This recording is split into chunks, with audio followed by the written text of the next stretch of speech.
Just kind of settling in now, and you know, it's one of those things like, you know, when you really get to step out of your comfort zone. And stepping out of your comfort zone, what I try to tell people is that, you know, life's good being comfortable. There's nothing wrong with it, but you will never ever progress doing it. And the reason why I say that is because, you know, where I was at World Gym Ashmore, I still love that place. I still PT in the mornings there. But I kept saying to myself, like, PTs were costing me money, you know, on a business front. And, you know, I can't be PTing with the amount of clients I have coming through. It just kind of seems counterproductive for me building towards my clients, and I'm always trying to build my business too, you know. I've got wages to pay and I'm trying to grow, but I just kind of felt like I was suffocating. And although I'll be suffocating here for a bit, it's me coming to the top, or rising to the top, and rising through some adversity. I've got a very nice office space now that I can venture away from World Gym, and I can still PT out of World Gym, and I still pay for the office space there and things like that, but it's being secluded there for too long. And, you know, I've been training at that gym now for almost 10 years, and what happens is, you know, I've been PTing there for the best part of, it's my 4th year PTing all over, but probably 3 years PTing there. Yeah, and, you know, being comfortable is something where, you know, obviously I'm packed out with clients, I have people coming through all the time. I've got like someone like Amanda working there full time with me, and there was nothing actually wrong with the place itself. It's just understanding that, you know, I'm not going to be growing from that. You know, assigning myself to a gym, even if it is the best gym in the Gold Coast, I'm assigning myself there and just kind of limiting myself. You know, like I'm trying to put a message across that, you know, I'm trying to come across more as a consultant now. I'm trying to come across in a field where, you know, even though I'm contest prep coaching and doing that kind of stuff, you know, I'm still seen as a PT there. You're not seen as a coach there, you know, and I will never be able to progress from that name unless I stepped out from my own, you know. So that's why me coming in here and moving in here, so I guess rapidly, it was a very quick process. It's a bit of a no-brainer for me when I kind of realised, you know, if I'm going to really be growing as an athlete, businessman, person, partner, whatever it is, I've got to be stepping out on other fronts too, if it doesn't make me comfortable. Like, of course, the rent here is going to be far more expensive for one. I've got to pay for extra rent back at World Gym. I'm looking at putting trainers on anything, which I'll be covering, obviously, their rent, and there's cuts and all this kind of stuff. You know, it's going to take a hit for me. But essentially, it also breaks me away from that area now where I have time to think. You know, even just having something like this as a view and sitting out like this, you know, it allows me to kind of look out and picture things a lot more on how I can actually grow the business rather than working for my business. What I find with people is that I actually read this in a very good book called E-Myth, and the main thing I kind of take from that is what we're all kind of doing when we're all trying to, I guess, build ourselves. And there's 3 types of people. There's a technician, the manager, and the entrepreneur. Okay, so the technician is someone that is very good at their job. They're specialised to it. They don't want to think outside the job. Okay, they just stick to it and run by it. Okay. They like to micromanage their own jobs, and that's how they succeed, because they like the attention to detail. The manager is someone that comes through and delegates the technician on what to do and what jobs are needed. Okay, the manager likes the organisational skills, okay, itself, knows the job that needs to be done and has the targets that it wants to be hitting. And then obviously, to finalise, you're the entrepreneur who has all the bright ideas and causes the headaches, but also allows to step out of the comfort zone. Okay, if you try and be 2 of those 3, you will fail. If you try and be 3 of those 3, you'll fail. And honestly, that's if I look at myself, you know, for the past 3 years, I've been doing all those 3 into 1.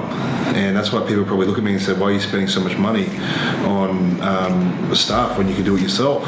You know, you're just a PT. It's like, it's not really about that if your vision's just doing a PT. If you want to be a PT, then yeah, of course, you know, you can stick by that. But, you know, obviously, you know, it costs me money, but, you know, someone like Chris, who does all my videoing, who's filming us right now, he's very good at what he does, so why would I compete with that?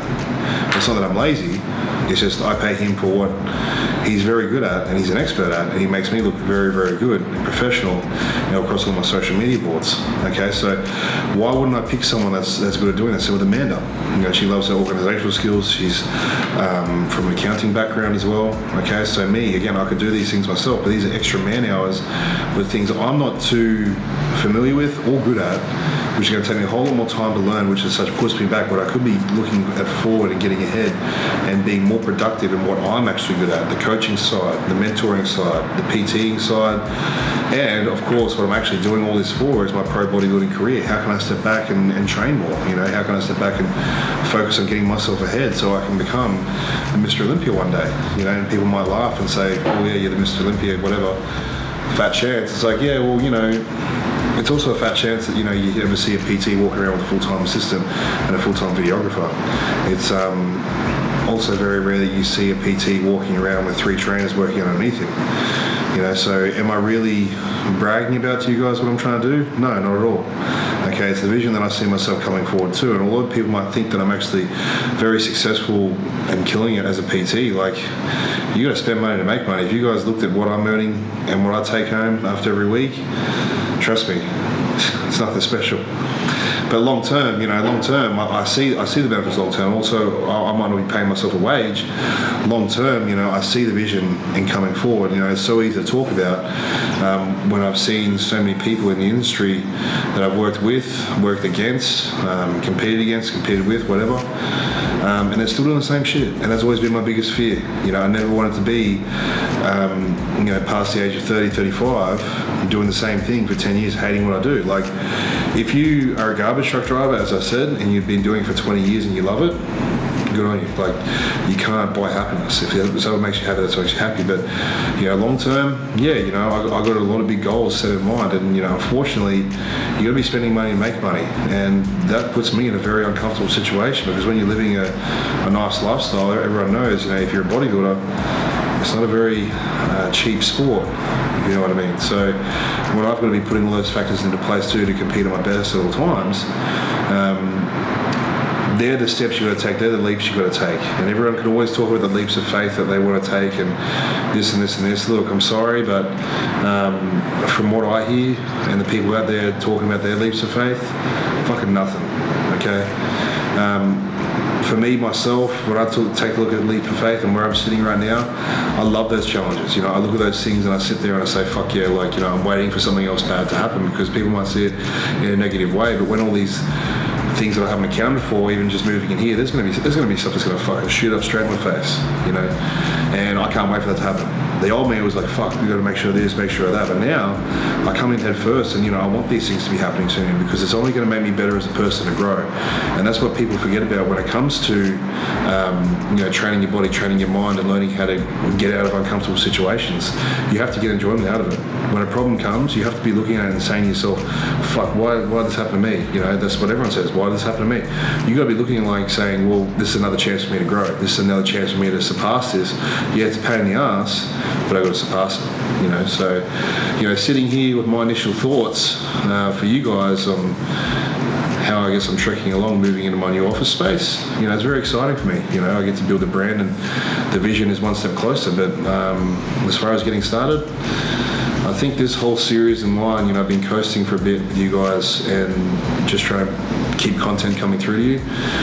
But behind the scenes, this here is just the beginning, because when it comes to a series with you guys, and you obviously want to follow some sort of a journey, it's okay to follow the journey to my next preparation and a show, which I'll always include you guys. But as far as on a business front, I wish I could disclose what I would like to say, what's going through my head right now. But I guess I got to say the old cliche, stay tuned. Alright guys, so the special promotion that I'll be running through, and I'll probably be keeping on to date, will be a competition for you guys, for me to give back to you as a sense of saying thank you. So, what does it involve? What it involves is you must comment on both pieces of content on YouTube. That is Tuesdays and Thursdays at 7:30 p.m. Okay? Comment on there with an idea of what you want to see. Okay, so you want me to talk more about carbs, talk more about bench press, talk more about booty bands. I don't really give a shit. Okay, my point is that I want someone commenting on both those videos, okay? The first 5 will go on the draw to win a free 20-minute Skype consultation with myself. And when we talk on that Skype consultation, we can talk about whatever the hell you want to talk about, okay? So this is me giving back to you guys. There's a sense of saying thank you. Don't miss out on this opportunity, okay? I'm about to run through now and actually pick out last week's draw, okay? This will be happening every single week, and I'll be drawing the following week, okay? All you got to do is be the first 5 to comment on both pieces of content with an idea on how to make my socials better for you guys, okay? So hit me up, get on there. This is me giving back and me saying thank you to all of you.